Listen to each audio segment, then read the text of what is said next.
Hi, my name is Pat Roberts, and I'm at the San Dimas Art Show. And today I would like to take you for a little tour around my 5 pieces that are entered here. And this actually is the first horse sculpture that I did quite a few years ago.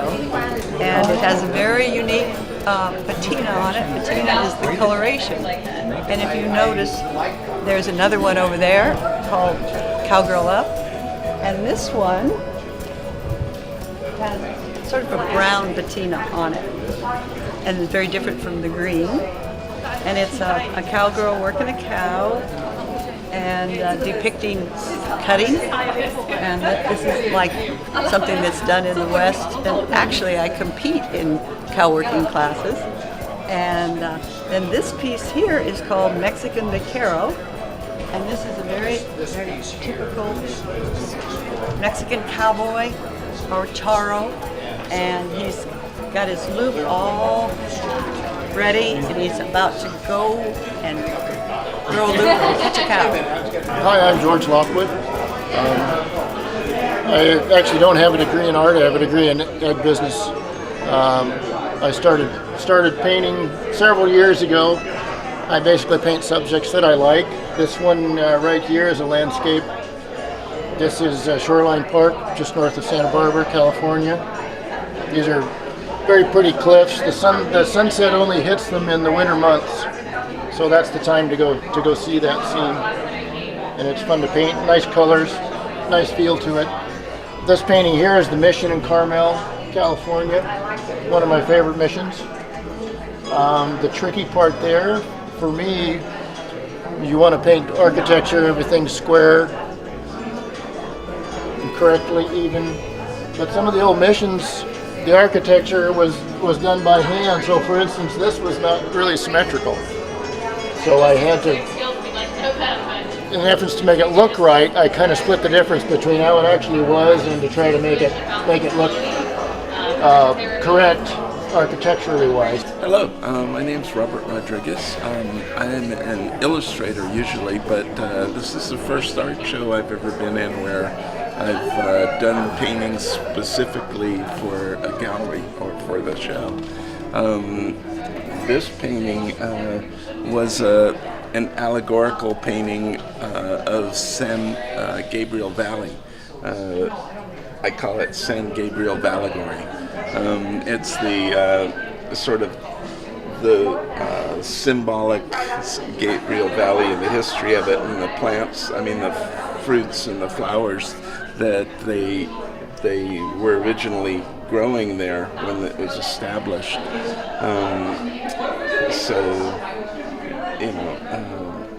I always loved people like Pre-Raphaelites and the Victorian painters, and that's the style there.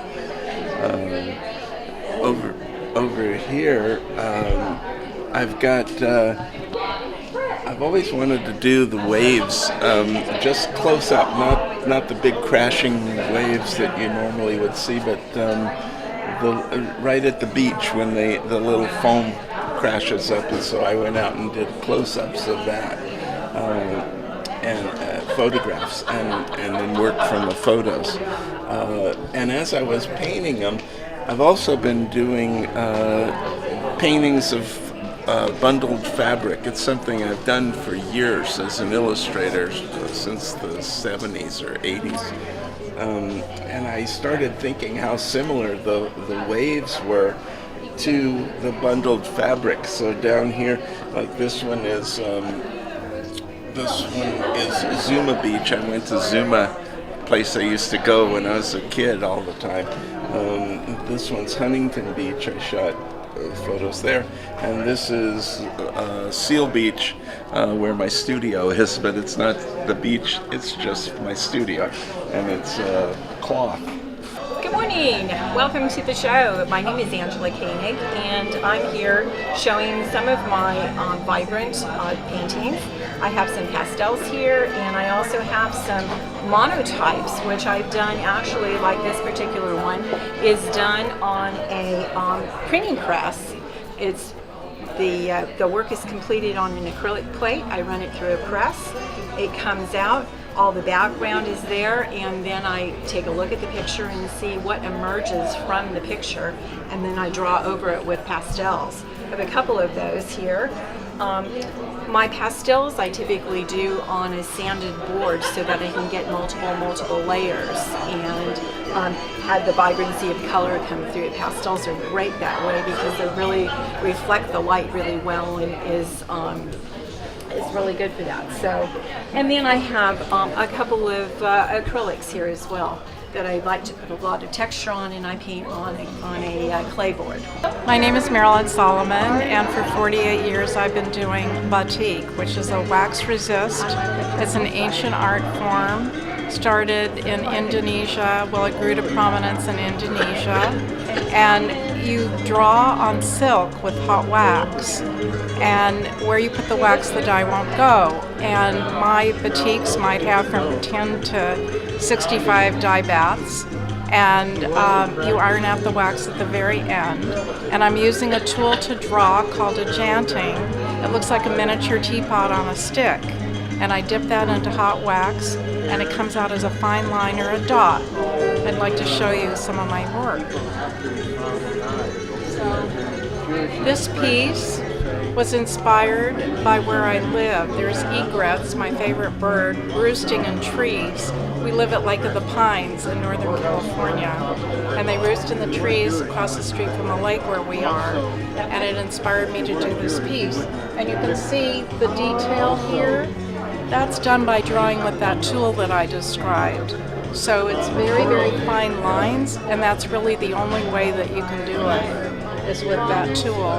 And if you drip or spill, there's no way to correct it unless you can work it into the design. And then over in the corner is a Native American young girl. My absolute passion is the Native American pieces.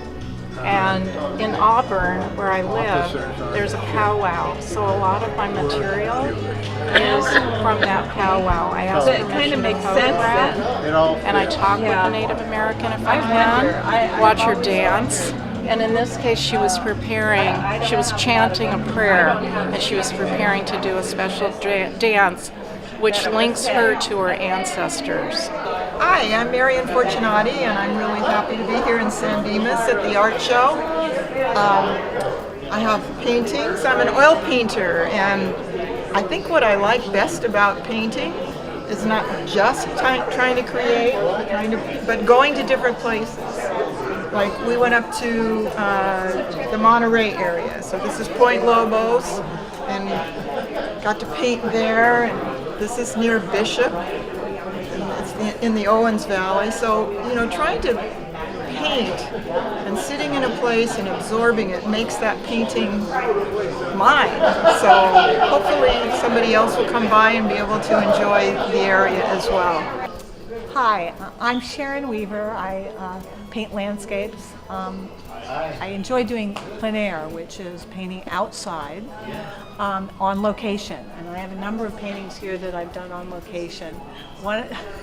These are done up in Carmel.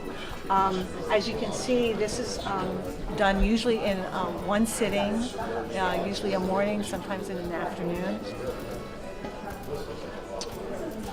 I take my easel out and set up right on location. So this is my office. Not a bad place to really do my job, right? Now, a lot of my paintings I do in the studio, though. They're larger pieces. This is at Parker Lake in the Eastern Sierras. Eastern Sierras is one of my favorite places to paint. I think that the majesty and the beauty of it is really, and the grandeur is really captivating. I try to get a sense of peace and calm and awe in my painting. I want people to experience what I experience when I first see it.